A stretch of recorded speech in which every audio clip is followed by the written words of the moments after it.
اعوذ باللہ من الشیطان الرجیم، بسم اللہ الرحمن الرحیم۔ شروع کرتا ہوں اللہ پاک کے بابرکت نام کے ساتھ جو دلوں کے حال بہتر جانتا ہے۔ میری طرف سے دیکھتی آنکھوں سنتے کانوں سب کو السلام علیکم ورحمۃ اللہ وبرکاتہ۔ جی، میرا آج کا موضوع بھی انتہائی حساس ہے کہ کس طریقے سے ہمارے ملک کے ساتھ کیا کچھ ہوتا رہا ہے اور کس طرح یہ غدار پارٹی کس طریقے سے کرتی رہی ہے، جس کو پی ٹی آئی کے نام سے جانا جاتا ہے، اور جس کی لوگ یہ جاہل قوم پاکستانی قوم پوجا کرتی تھی، جس کو اپنا نجات دہندہ کیا کہ وہ مردود جو مولوی نگار دنیا سے دفع ہو گیا، جہنم واصل ہو گیا، وہ تو اس کو پیغمبروں سے تشبیہ دے رہا تھا اور باقی لوگ بھی اسی طرح ہی کر رہے تھے۔ یہ عیاش قوم ہے۔ اب لوگوں کو یقین آ گیا کہ کس طریقے سے یہی قوم بدبخت قوم جو ہے نا، آگے بدبخت لوگ اسی طرح کے آگے جا کے تو پھر اس کی دجال کی بھی پوجا کریں گے۔ یہ اگر عمران کی پوجا کر رہے تھے نا، تو یہ جو ہے نا چھوٹا دجال تھا اور ہے چھوٹا دجال ہے۔ ایسے 7 دجال آئیں گے، یہ پہلا دجال ہے۔ چھوٹے چھوٹے 7 دجال آئیں گے، اس کے بعد پھر بڑا دجال خود آئے گا جو ایک آنکھ ہوگی جس کی۔ اس کی قرآن میں نشانیاں بھی بتا دی گئی ہیں، لیکن یہ لوگ اس کی بھی پوجا کریں گے جیسے اس کی کر رہے تھے نا۔ اس جاہل قوم کو یہ نہیں پتا تھا کہ 4 سالوں میں اس نے کیا کیا ہے۔ یہ لوگوں کو چور چور کہتا تھا نا، چوری اس کو کہتے ہیں۔ صرف ایک القادر ٹرسٹ کے نام سے فراڈ کیا گیا، اس میں ٹوٹل 36 بچے ہیں، اور وہ بھی وہ بچے ہیں جن کا دور دور تک نام و نشان نہیں ہے پڑھائی کا۔ پڑھائی کرنے والے بچے نہیں ہیں، وہ عیاشی کرنے والے بچے ہیں۔ وہ 36 بچے ادھر ایڈمٹ ہیں، اور رقبہ کتنا؟ 4500 کنال۔ اس سے اندازہ کر لیں کہ کتنی بڑی کرپشن ہوئی تھی۔ اور 190 billion pound, 190 million pound England سے جو پیسہ آیا تھا، وہ خان صاحب نے لفافہ کھولا ہی نہیں، بند لفافہ کو ہی کابینہ کو دکھا کے تو اجازت لے لی۔ پہلے تو کہا گیا تھا کہ بھائی اسی طرح ہی دے رہا تھا کہ ملک ریاض کو واپس کر کے اس کے بدلے میں اس سے پیسے بھی لیتا ہوں۔ اچھا، پیسے نقد کیش بھی لیا ہے، زمین کے علاوہ نقد کیش لیا ہے، ہیرے لیے ہیں، انگوٹھیاں لی ہیں، بڑا کچھ اس نے۔ اور اللہ بیڑا گر کرے، اللہ اس کی نسلوں کو بھی تباہ کرے۔ ثاقب نثار کو، یہ ثاقب نثار اور اس کا ملی بھگت تھی، اور اسی میں ہی جنرل فیض بھی شامل تھا۔ یہ جنرل فیض کا ہی وہ نیٹ ورک پھیلایا گیا ہے، پوری دنیا سے فنڈنگ ہوئی ہے اس کو، امریکہ سے، اسرائیل سے، انڈیا سے۔ وہ فنڈنگ کیس ابھی چل رہا ہے، اس میں بھی خان صاحب پیش ہی نہیں ہو رہے ہیں، القادر ٹرسٹ میں بھی پیش ہی نہیں ہو۔ بھائی اگر تم چور نہیں ہو، چوری نہیں کی، تو ڈرتے کس بات سے ہو؟ جاؤ نا، سامنا کرو۔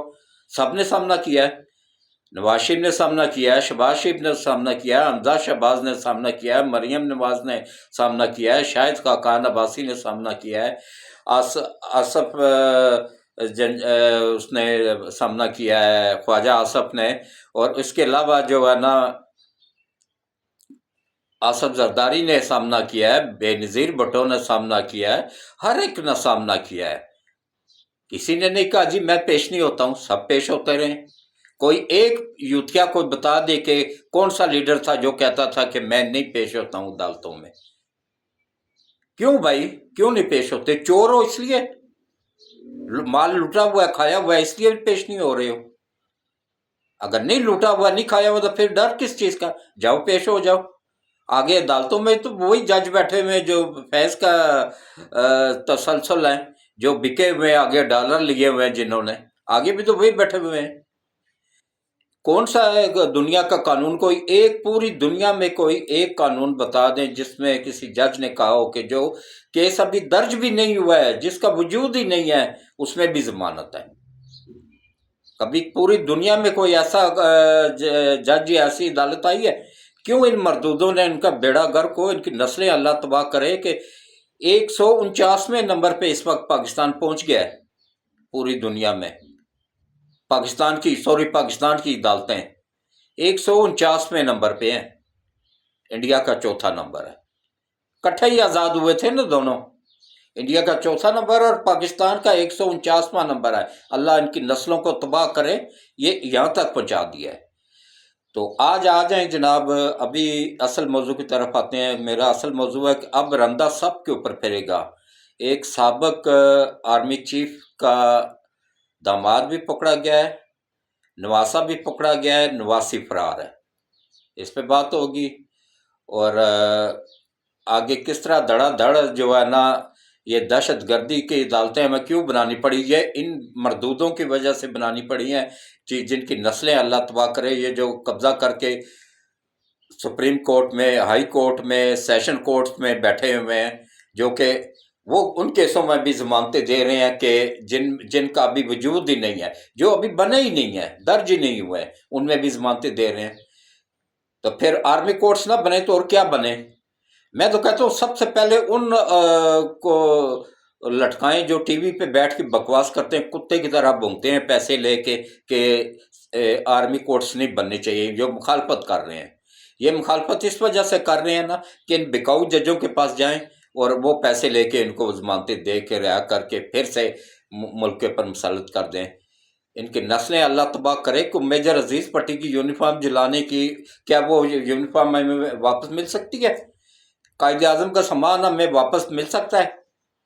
ایم عالم کا جہاز ہمیں واپس مل سکتا ہے؟ نہیں مل سکتا ہے۔ تو اصل موضوع کی طرف آنے سے پہلے میں ایک اپیل کروں گا کہ یہ میرا چینل نہیں ہے، یہ آپ سب کا چینل ہے، یہ پاکستان کے 26 کروڑ عوام کا چینل ہے۔ یہ وہ چینل ہے کہ جو پچھلے 4 سال سے آپ لوگوں کو چیخ چیخ کے بتا رہا تھا کہ ہمارے ملک کے خلاف بہت بڑی عالمی سازش ہو رہی ہے، یہ ملک کو تباہ کر کے 4 ٹکڑے کر کے، خان صاحب کے منہ سے بھی نکل گیا کہ یہ فوج بھی تباہ ہو جائے گی، ملک کے 4 ٹکڑے ہو جائیں گے، ایٹمی صلاحیت ختم ہو جائے گی۔ یہ حقیقت تھی، یہی کچھ ہونا تھا۔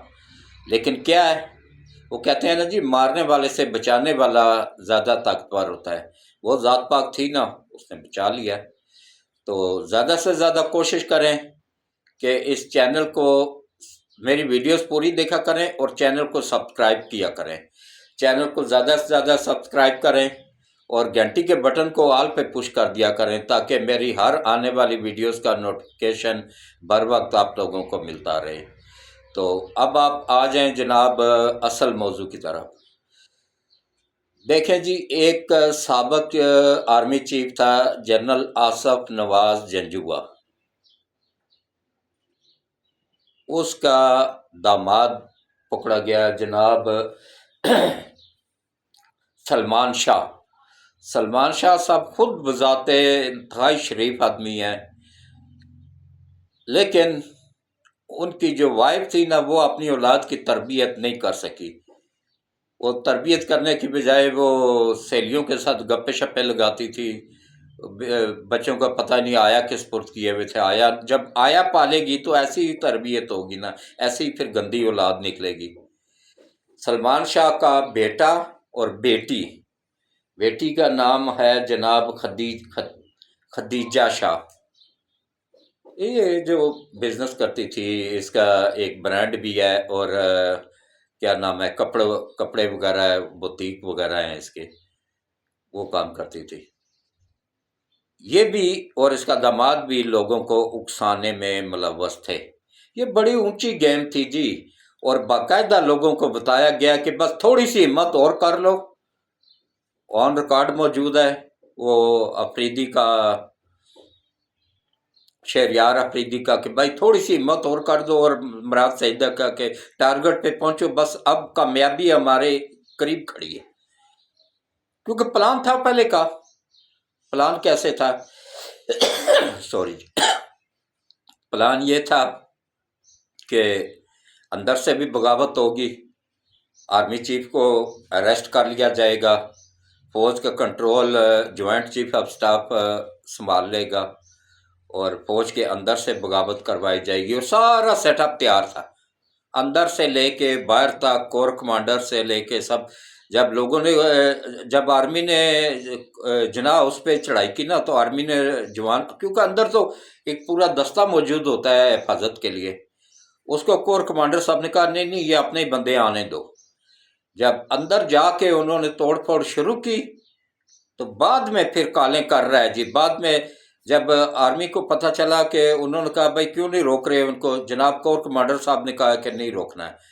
انہوں نے کہا ٹھیک ہے، کور کمانڈر صاحب کو فارغ کر دیا گیا، اب ان کی کوئی بات نہیں ماننی ہے۔ بعد میں جب وہ سب کچھ کروا کے فون کر رہے تھے نا سچے ہونے کے لیے، تو اس وقت ان کی بات نہیں مانی گئی۔ کیوں؟ کیونکہ اس وقت سب کچھ ہو چکا تھا، سب کچھ جل چکا تھا، ختم ہو چکا تھا، تو اس وقت فائدہ بھی نہیں تھا ان کی بات ماننے کا، لہٰذا ان کو بھی فارغ کر دیا گیا۔ اور اندر سے جو جو غدار ملوث تھے نا، اس ذات پاک کی مدد سے سارے کے سارے اریسٹ ہو چکے ہیں۔